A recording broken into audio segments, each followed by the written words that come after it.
ดังคำสมเสยเขาเอ่ยกันว่าเวียงทองเมื่อยามใดเมฆไกลลอ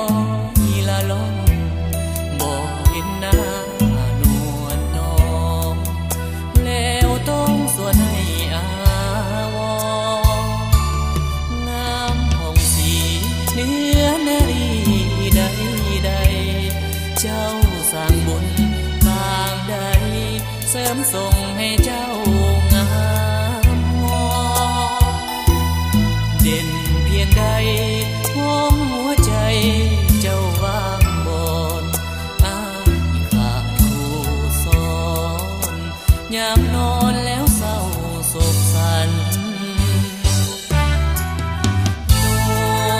น้องเวียงสวรรค์คนดีเจ้าเป็นเทพีควรเมืองแห่งนี้มานานเนื้อนวลขาวผ่องสองพวงแก้มเบ่งบานงามยิ่งได้บ่ปานยิ้มหวานละลื่นซื่นใจ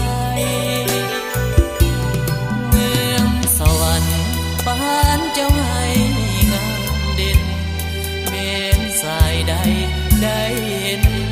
แล้วอยากเป็นเพื่อนดวงใจวาสนาจึงน้อมนำมาเคียงใกล้สมดังดวงใจไฟฝันฮักนางแน่นอน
ได้เห็น